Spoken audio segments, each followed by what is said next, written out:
Muy buenas, Santiago González Varas, Ibáñez. Bueno, pues vamos a ver un libro curioso de un premio Nobel danés, eh, bueno, de Henrik Pontoppidan, La Tierra Prometida, es el libro que voy a reseñar. Un libro curioso, extenso, no extensísimo como otros, pero sí extenso. Y es sobre todo la típica novela que va en torno a un personaje, a un protagonista.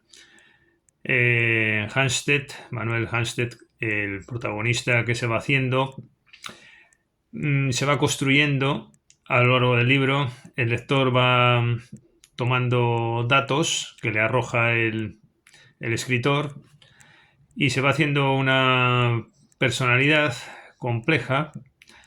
Y esto quizá yo creo que es lo más interesante del libro. Bueno, es una persona, y adelanto, un poco atormentada, inquieta, es un párroco perseguido por sus demonios, diríamos, tiene, pero más que nada son inquietudes. Inquietudes, al final del libro se quiere poner de manifiesto algo así como que es un personaje infectado por los males de la época.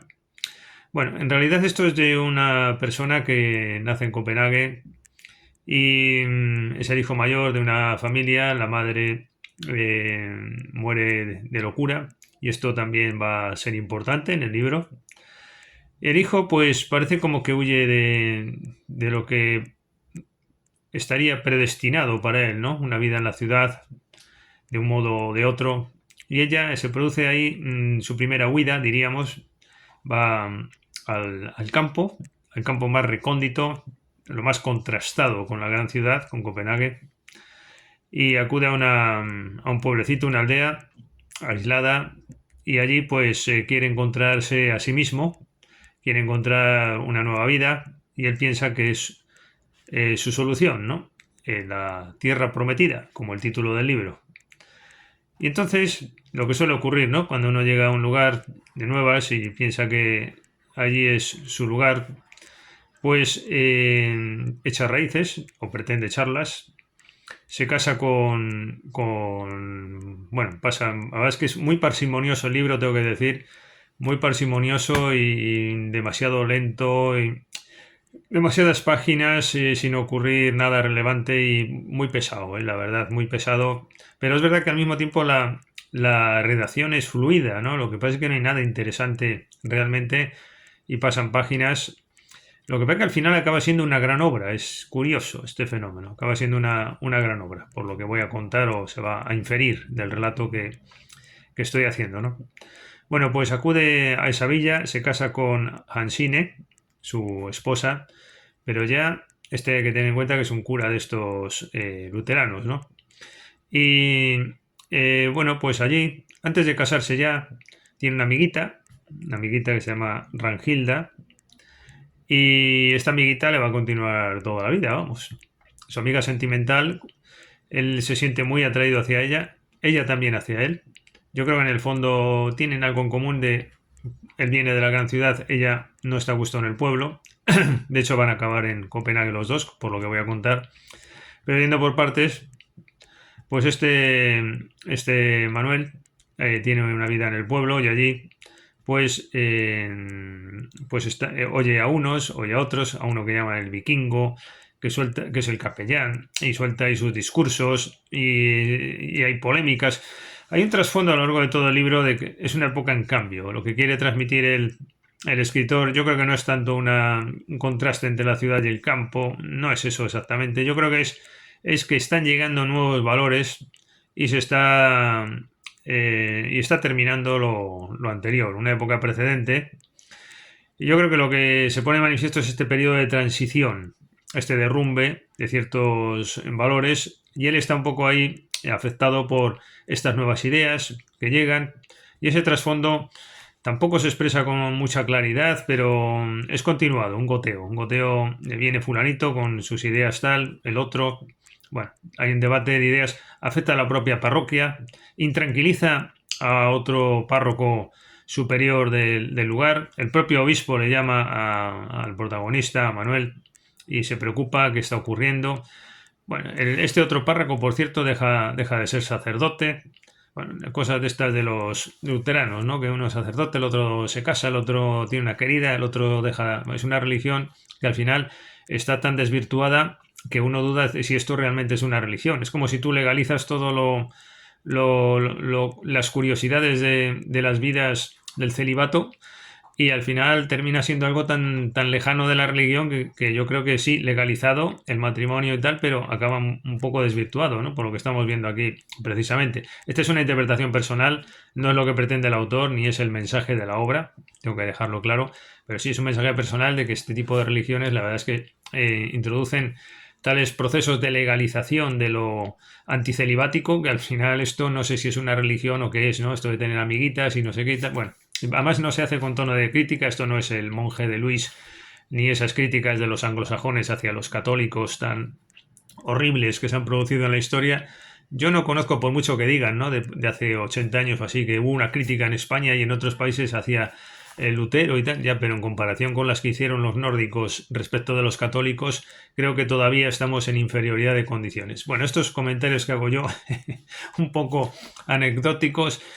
Y por cierto, el gran mensaje de este libro, lo digo al hilo de que digo cosas muy serias que creo que tendrán parte de verdad, pero también con una cierta comicidad de fondo, ¿no? Bueno, pues esta yo creo que es la idea más importante del libro. A ver si lo encuentro y si no pongo el pausa, pero mientras tanto lo voy buscando. Que es una referencia que se hace al Quijote. Porque aquí de lo que se trata es de descubrir cuál es la personalidad de Manuel Hanstedt. Esa es la clave del libro. Es decir, ante qué tipo de personaje estamos, ¿no? Es un personaje inquieto. Bueno, primero quizás voy narrando un poco lo que aquí ocurre, que tampoco hay tanto que decir, pese a la extensión. Sí, aquí tengo ya la cita, la voy a leer después. Pero en su contexto. Pero yendo por partes, como Jack el Destripador. Voy yendo por partes, pero es que esta relación entre lo serio y lo cómico verán que es muy importante. Bueno, el párroco tiene la vida en el pueblo, se casa con la típica del lugar para echar raíces a fondo, tiene hijos, se muere un hijo, yo ese relato tampoco entiendo a cuento de qué viene, un hijo que se muere. Bueno, sí viene a cuento, pensándolo bien, de la pérdida de fe que va sufriendo el protagonista, la pérdida de valores, cómo se va derrumbando su mundo, pero bueno, tiene una relativa significación. En definitiva, cuando pasa ya muchas páginas y bastante y tal, el hombre pues que no encaja en el pueblo, es que no encaja en el pueblo, está desarraigado, es un hombre bueno, un tanto vacío, no más que vacío, es que es inquieto, no encuentra su sitio, tiene incluso su posición como párroco, es verdad que siente la llamada de Dios, pero después como que no acaba de estar convencido 100%. Bueno, entonces la propia mujer ve el panorama, ella sí es del pueblo, aunque es una mujer buena y tampoco idiota ni mucho menos, es campesina, pero bueno, es simplemente una representativa del lugar, está allí, encaja bien, y entonces le aconseja incluso a su marido que se vaya a Copenhague a ver a su padre, que está ya medio moribundo, que es donde va a vivir, bueno, mejor dicho, donde su hermana, que se llama Betty. El padre no aparece realmente, pero está ahí como una figura como ya en proceso decadente. De hecho, le escribe una carta y dice, sí, tú eres aquí bienvenido, tienes aquí tu habitación, donde te fuiste. Y por supuesto que encantado, y además me alegro porque estoy en una etapa terminal, pero bueno, no aparece de un modo destacado ni mucho menos el padre, ¿no? Y la madre pues esa sombra que además le recuerdan algunos protagonistas, bueno, tú eres el hijo de aquella que murió en trance de locura y tal, ¿no? Y parece como que eso va teniendo cada vez más importancia, pues bueno, volvamos al relato. Se va a Copenhague, deja a su mujer, a Hansine, en el lugar. Ella, yo creo que se nota como que tiene cierta esperanza de que él va a volver en algún momento, porque de hecho uno del pueblo merodea por la casa y ella piensa, ay, seguro que es Manuel y tal, pero yo creo que ella está resignada a las circunstancias y bueno, y sobre todo el libro evoluciona hacia el personaje, a Manuel, y además está allí su amiguita, Rangilda, está allí. Afortunadamente esta vez los nombres nórdicos no son difíciles de retener ni de pronunciar. Y bueno, pues se ven en Copenhague, él y ella. Él siente una atracción poderosísima ahora, más que antes, por esta amiguita que tiene. Un deseo carnal enorme. Yo creo que muestra también del derrumbe del personaje. Y después evoluciona hacia hacer un poco el ridículo, en un plan medio loco. El lector va a titubear, ¿está loco o no está loco? Más bien da la impresión de que sí. Se le empieza a tener por loco. Ahí está la sombra de la madre. Llegamos por ello.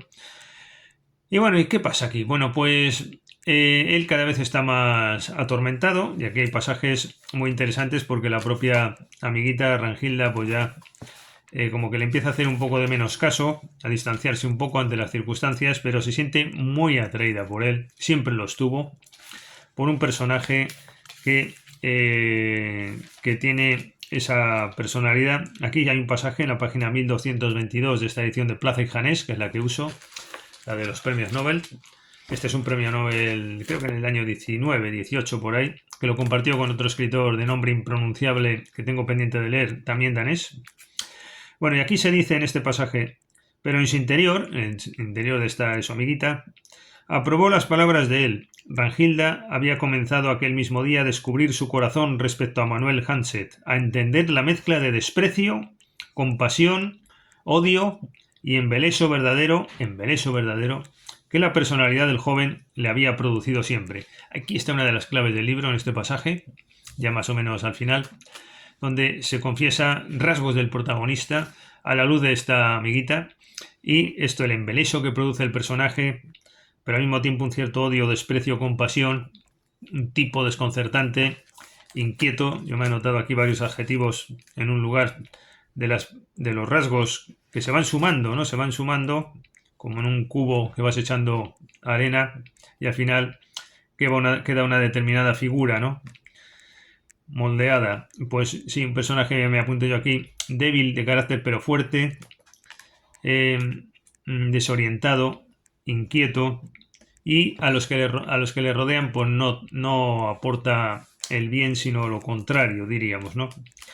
Bueno, pues hay un discurso que tiene que pronunciar en una escuela, se crea una cierta expectación. Con su hermana Betty hay diálogos interesantes del protagonista Manuel con ella, ya un poco como en ese proceso de quererse ir del mundo, de que estaría mejor fuera de él, que esta vida no merece la pena, no cumple las expectativas. Y bueno, y entonces al final pues sufre una mediovisión de que se ve crucificado en un monte, y después termina muriendo porque hay un entierro en las últimas páginas ya del libro, pero no queda claro cómo muere el personaje. Se habla de un veneno, se muere de que tiene esa visión, se habla de que está deambulando. Yo creo que es una muerte un poco simbólica, se da por eso me ha interesado. Mira que lo he releído veces, igual es fallo mío, pero no he encontrado claro cómo ha muerto el personaje. Y me da la impresión de que lo que se quiere transmitir aquí, yo no he estudiado la obra y es una lectura que hago, me lo he leído con cierta profundidad, pero bueno, con profundidad, pero es verdad que siempre uno se exige más, ¿no? Dices, hombre, igual en algún momento he perdido la atención o lo que sea, pero creo que no. En definitiva, creo que es una muerte simbólica, interesante, de un personaje que está ya medio oído y que se va, ¿no? De este mundo. Y bueno, y lo que quería decir es que cuando ya al parecer ha muerto, pero antes del entierro, y queda en duda el lector qué ha ocurrido con este hombre, con Manuel, está sentada su amiguita, Rangilda, con un cura, Petterson o Pettersen, no sé cómo se llama, bueno, con este otro, y empiezan a hablar del mundo, Pettersen, en la página 1219 de esta edición. Empiezan a hablar los dos. Bueno, es que se ponen, de vez en cuando dicen, me voy a poner filósofo, ¿no? O filosófico. Esto lo hacía también el protagonista, lo hace su amiga, lo hacen, ¿vale? Entonces empiezan a filosofar un poco, ¿no? Esto a lo largo de la obra se ha producido varias veces. Bueno, en definitiva, aquí este hombre, el párroco, está muy inspirado. Es uno de los que tuvo que pronunciar el discurso en la escuela superior, aquella, pero que fue todo convencional, y ella misma le dice, ¿y por qué no dijiste todo esto? ¿Por qué me lo estás contando a mí a solas y no lo dijiste en público, que habría sido conmovedor oír estas cosas, ¿no? Estas grandes verdades de la vida que estás contando.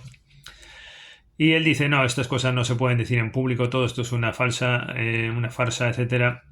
Bueno, lo que le viene a decir es que Manuel pues es una especie de víctima de nuestro tiempo, pero al mismo tiempo como una visión crítica de que él no cree en estos que vienen hablando del tedio. Yo creo que ya, claro, se está viendo, esto estará escrito en el año 8, 9, 10, 15, por ahí se publicó, creo que en el 17, no sé, bueno, por eso, a principios del siglo ya estaban ahí los Baudelaire y los Rimbaud y todos esos con el tedio, el spleen zumbando, y muchos otros antes, ¿no? Bueno, y estos también, hace muchas décadas ya. Y entonces, pues no, hay como una especie como de crítica subliminal, un poco por parte de este párroco hacia el mundo, pero también hacia este personaje, yo creo. Si no acaba claro, ¿no? Que es el posicionamiento, es una de cal, una de arena todo el tiempo. Y de hecho dice, escarbe usted en los comerciantes en todo el mundo, le dice el párroco a Rangilde, ¿no?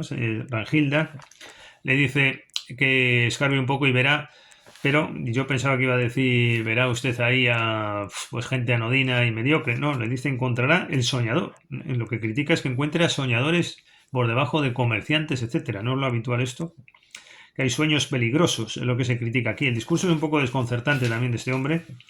Es cuando se dice esa atracción que se sentía por la personalidad desconcertante, sería también una palabra de Manuel Hanstedt. Y con lo que quiero acabar, lo que más me ha gustado es este pasaje del libro, en este diálogo que hace Petersen con Rangilda. Y dice Petersen, bueno, primero voy a soltar la idea, después lo leo, que todo en definitiva se produce en un proceso de locura, de extravagancia, pero con un fondo de comicidad. A mí eso es lo que me ha gustado realmente, el mensaje más importante para mí del libro, porque además dice que al final, fíjense lo que voy a decir, este personaje, Hamstead, en el fondo es el Quijote. Entonces me ha gustado esta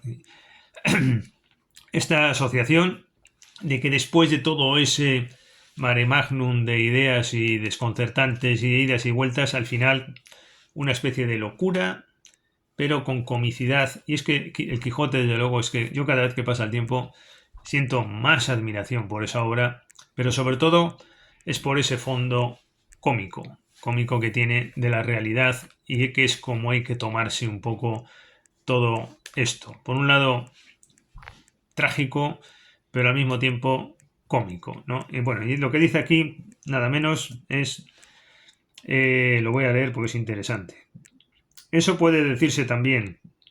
El error está principalmente en que la gente toma estos fenómenos demasiado en serio, en lugar de enfocarlos por el lado humorístico. Si bien lo miramos, quizás el peor defecto del hombre de hoy es carecer del sentido del humor. Esto es desconcertante porque no tiene nada que ver con lo que se ha dicho antes, ¿eh? En realidad, todos los esfuerzos de Manuel Hanstedt eran para reír casi siempre. Y esto completamente rompe el guión de todo lo anterior.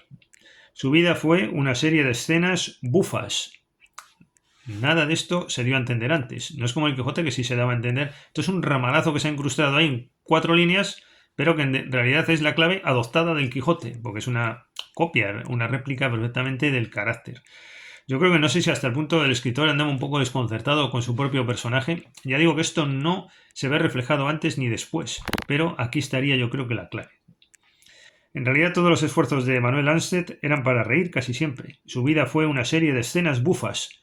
El día que se muera podrá grabarse con toda razón en su lápida.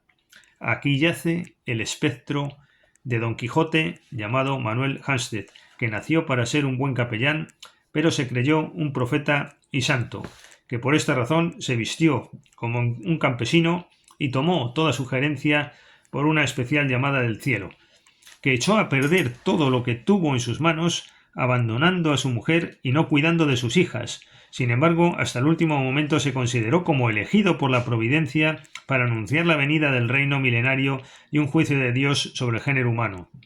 Y después dice, es hijo de su madre. Y sigue diciendo, ¿no? Pero es curioso esto, ¿no? Como estos bandazos, ¿no? Del escritor para formar el personaje que hasta el último momento queda incompleto, ¿no? Y que solo cuando termina la obra, evidentemente, es cuando logra completarse la visión del personaje y el eco que nos queda tras la lectura. Bueno, pues curioso curioso todo este asunto, este libro. Interesante, como decía, nada de esto está ni antes ni después. Es una cuña que se mete ahí en el libro del Quijote, que sin embargo es donde yo creo que estaría la clave de lo que aquí se narra. Pues nada, hasta la próxima ocasión.